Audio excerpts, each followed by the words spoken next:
भारत दुनिया की चौथी सबसे बड़ी अर्थव्यवस्था बन गया है। जीडीपी बढ़ रहा है, सेंसेक्स बढ़ रहा है और व्हाट्सएप पर तो देशभक्ति के स्टिकर्स की भरमार आप देख ही रहे हो। बट जितना ये सच दिख रहा है, क्या है उतना सच है? नहीं, मैं आपको बताता हूँ। तो इस वीडियो के कुछ महत्वपूर्ण पार्ट्स होने वाले हैं जो आप एक एक करके देखेंगे, जिसमें हम लोग डिस्कशन करेंगे अबाउट जीडीपी का असली सच, रोजगार के अवसर, एजुकेशन सिस्टम का पोस्टमार्टम, देशभक्ति के ड्रामे और युवाओं के आज के दिन हालात।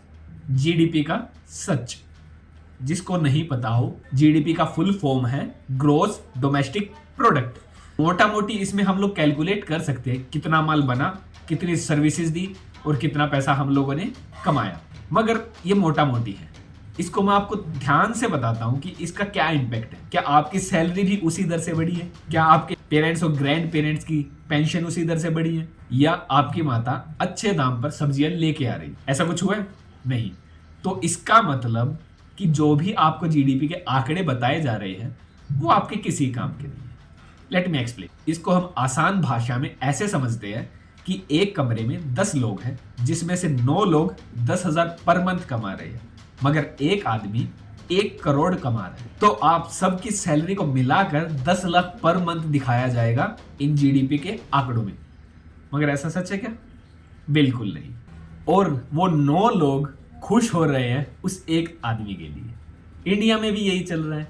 टॉप 1% पैसा कमाए जा रहा है, बाकी 99% हम लोग तो खुश हो ही रहे हैं इंडिया ग्रो कर। अभी बात करते हैं हम रोजगार पर, जो रोजगार का आजकल हाल है। आप अपने चारों तरफ तो देख ही रहे हैं, इंडिया में बेरोजगारी दर बहुत ज्यादा है। लोगों के पास रोजगार नहीं, डिग्री है तो स्किल्स नहीं है, स्किल्स है तो नौकरी नहीं है, अगर नौकरी भी है तो उसमें से 70% लोगों की salary below 30,000 per month. Engineers ठेलों पर बैठे हुए हैं और एमबीए वाले बीपीओ कॉल कर रहे हैं, और हम लोग बोल रहे हैं इंडिया शाइन कर रहा है। कहाँ कर रहा है भाई, कहाँ कर रहा है? चलिए अभी बात करते हैं हमारे एजुकेशन सिस्टम पे, जहाँ पे कुछ नहीं सिखाया जाता, सिर्फ और सिर्फ रट्टा मारना सिखाया जाता है। आप तो वाकिफ है हमारे एजुकेशन सिस्टम से, कितना अच्छा पढ़ाया जाता है। सिर्फ रट्टा मारना सिखाया जाता है, रैशनल थिंकिंग तो कोई बताता ही नहीं है हमारे एजुकेशन सिस्टम में। 12वीं तक आपको इंग्लिश, साइंस एंड मैथ्स रट्टा मार मार के आपको पास करवा दिया जाता है। कभी ये नहीं सिखाया जाता कि बजट कैसे बनाते हैं, कभी ये नहीं सिखाया जाता कि घर का राशन कैसे लिखा जाता है, कभी ये नहीं सिखाया जाता कि how to talk to a different gender, कभी ये नहीं सिखाया जाता कि आपको इंटरव्यू में खुद को कैसे रिप्रेजेंट करना है। This is the reality of our education system. Uniform में बच्चा एक जैसा दिखता है, मगर किसी के पास ट्यूशन है, किसी के पास भूख, और फिर भी अगर बच्चा कैसे ना कैसे करके ग्रेजुएट हो भी जाता है तो बोलते हैं you are a skillless person. Is it? अगर ऐसा ही है तो आग लगा दीजिए आप हर कॉलेज को।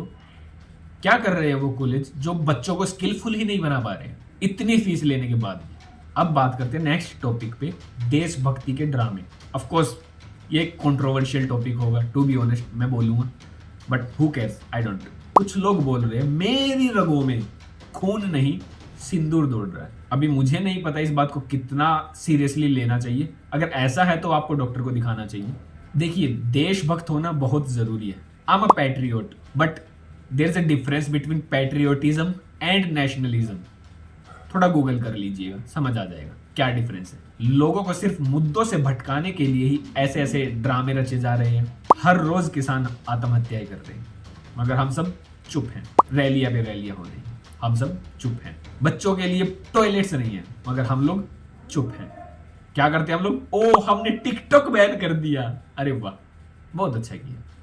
फिर क्या रिजल्ट आया उसका? कुछ नहीं। लोगों में इतनी थिंकिंग पैदा ही नहीं की जा रही है कि वो सोच पाए दिमाग से।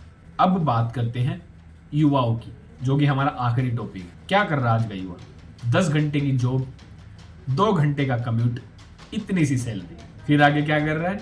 स्क्रॉल कर रहा है रील्स को, और हम लोग हो रहे हैं खुश। वहां सऊदी अरेबिया क्या कर रहा है? आम पब्लिक के लिए चैट जीपीटी का प्रीमियम वर्जन फ्री कर दिया गया, क्योंकि वो लोग इसकी महत्वपूर्णता को समझ रहे हैं। हम लोग नहीं। हम लोगों को चाहिए सिर्फ और सिर्फ स्टेबल जॉब, हर महीने सैलरी। कुछ हमें इनोवेट नहीं करना है, कुछ हमें नया डिसीजन नहीं लेना है, कुछ हमें प्रोडक्टिव नहीं करना है, और इसके अलावा अगर अगली बार कोई आपको बोले कि India is becoming a super power, मुस्कुराइएगा और एक सवाल पूछिएगा, क्या उस पावर में एक आम भारतीय की भी हिस्सेदारी है या नहीं। देशभक्त होना बहुत बड़ी बात है, मैं भी देशभक्त हूं, मगर मैं ऑब्जर्व कर सकता हूं। I can see what is wrong and what is not. और आप इस वीडियो को ज्यादा से ज्यादा शेयर कीजिए ताकि हम लोग उन लोगों तक पहुंच सके जिनको हम सोचने पर मजबूर करना चाहते हैं।